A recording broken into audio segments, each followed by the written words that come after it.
Oi, eu sou o Chamal e seja muitíssimo bem-vindo ou bem-vinda ao meu canal. Se você é uma pessoa que é nova por aqui e gosta de casos criminais, de casos reais, eu te convido a se inscrever aqui no meu canal, clicando no botão vermelho que está aí abaixo e ativando o sininho das notificações. Porque assim, toda vez que eu enviar um vídeo novo, talvez o YouTube te notifique.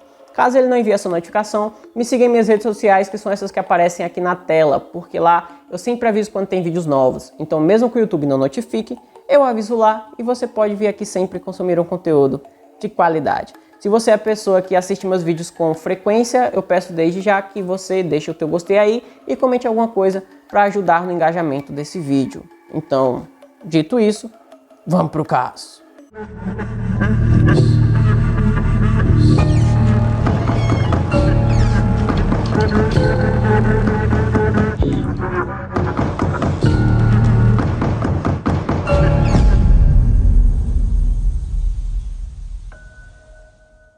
Mônica Juana Tey Fernandes nasceu em Noia, na região de Galícia, na Espanha.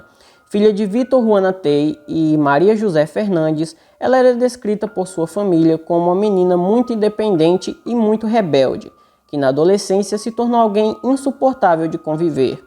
Ela tinha bastante dificuldade em seguir regras e era desobediente e autoritária. Aos 18 anos, Mônica engravidou de seu primeiro filho, ao qual ela deu o nome de César Juana Tey Fernandes. Ele nasceu em 6 de março de 1999 e, ao que tudo indica, o pai do menino não teve participação nenhuma na gestação, já que a Mônica nunca revelou quem era o pai de seu filho e também o menino só tem o sobrenome da mãe. Na época do nascimento do César, a Mônica morava junto com Alberto, que era seu companheiro, mas provavelmente ele não era o pai da criança. Ele deve ter começado a namorar com ela enquanto ela estava grávida e aí acabou continuando o relacionamento. A Mônica tinha uma vida comum, ela trabalhava em um supermercado e fazia alguns trabalhos extras como faxineira. Ela até pretendia se casar com o Alberto e ela gostava muito de passar tempo na internet consumindo um conteúdo nerd. Ela gostava muito de creepypastas e ela tinha o próprio blog chamado Terror à la Galega. Além disso, a Mônica frequentava vários chats na internet e foi em um desses chats que ela conheceu um rapaz chamado Vítor. Ela e Vítor tinham bastante em comum, eles gostavam do mesmo tipo de conteúdo e eles se davam super bem. Então não demorou muito para que eles começassem a se aproximar, mesmo que por meio da internet. Com isso, Mônica resolveu terminar seu relacionamento com Alberto, que já durava mais de um ano, e resolveu viajar até Menorca para encontrar com Vítor. Com isso, ela deixou César com os avós e viajou até Menorca para conhecer esse seu namorado. Lá, ela alugou um apartamento, porém, pouco tempo depois de chegar, ela foi morar junto com Vítor na casa dele. Mônica conseguiu um emprego em uma padaria e depois ela foi trabalhar em uma empresa de serviços gerais. Tudo seguia muito bem no relacionamento da Mônica e do Vítor, até que o César teve que ir morar junto com eles. Nesse ponto da história nós temos duas versões. A primeira é que os pais da Mônica disseram que ela tinha que cuidar do filho, pois eles não tinham mais condições, eles estavam passando ali por problemas pessoais e devido a isso eles não podiam mais ficar com o neto. E outra versão diz que foi a própria Mônica que pediu para o filho dela ir morar junto com ela e os pais respeitaram o pedido dela e enviaram o menino até lá. O que realmente importa para a nossa história é que o menino foi enviado de Noia para Menorca para viver junto com a mãe. Então ele chegou lá em julho de 2008. O que é surpreendente nesse momento é que o Vítor não fazia nem a menor ideia de que sua namorada, sua companheira, ela tinha um filho de 9 anos de idade. Ele não sabia de nada porque a Mônica nunca revelou isso para ele. Para justificar a ida do César até a casa deles para ficar junto com eles, ela disse para o Vítor que o menino era sobrinho dela e que ele passaria apenas alguns dias por lá. Para que o Vítor não desconfiasse que o César era filho da Mônica, ela pediu para que o menino chamasse ela a todo momento de tia. Quando o César chegou para morar com a mãe, ela aparentava ser muito boa com ele. Ela passeava com o menino, dava bastante atenção, tirava várias fotos, porém, isso tudo mudou drasticamente. No dia 18 de julho de 2008, por volta das 10h30 da manhã, quando Vitor saiu para trabalhar, a Mônica pegou o César, jogou ele dentro de uma banheira e afogou o próprio filho. Para ocultar o cadáver, ela colocou o menino dentro de uma mala vermelha, além de ter colocado todos os pertences dele que ela encontrou, e levou a mala até um terreno que não ficava muito longe dali. Mônica aproveitou que Vitor tinha deixado o carro com ela, já que ela tinha pedido para fazer compras, e aí ela utilizou o veículo do Vitor para despejar o corpo no local onde ela o deixou. Quando Mônica voltou para casa, Vitor perguntou a ela sobre César e ela disse que o menino já tinha voltado para a casa dos pais. Mônica continuou seguindo a vida normalmente. Para os pais dela, ela dizia que César estava bem, ele estava feliz, ele vivia sempre muito alegre, tinha feito até a primeira comunhão recentemente e teve uma enorme festa para comemorar. Porém, sempre que os avós pediam para falar com o menino, a Mônica dizia que ele não estava, que estava na escola, que estava brincando. Se eles pediam fotos, ela dizia que o menino não gostava de tirar fotos. Então, ela sempre despistava para não ter que dar muitas informações sobre o César. Toda essa farsa conseguiu ser mantida por inacreditáveis 2 anos. Até que no dia 23 de novembro de 2010, 2 irmãos foram limpar um terreno que eles haviam ganhado ali como herança. Esse terreno ficava na cidade de São Luís, em Menorca, e ao vasculharem o terreno, eles acabaram encontrando uma mala vermelha que estava com o zíper quebrado e entreaberta. Ao olharem o conteúdo daquela mala, eles ficaram extremamente chocados, pois se tratava de restos mortais humanos. Eles acionaram a polícia, que rapidamente coletaram aquela mala e levaram para ser analisada. Na mala estava um corpo em avançado estado de decomposição, um estojo com alguns materiais escolares, cartas de jogo e um mangá de Naruto. Primeiramente, eles tentaram identificar o corpo e conseguiram chegar à conclusão de que se tratava de um menino devido às roupas que ele estava utilizando. Não tinham lesões que demonstrassem que foi uma morte violenta, lesões como marcas de tiro ou de faca, então eles começaram a trabalhar com outras hipóteses.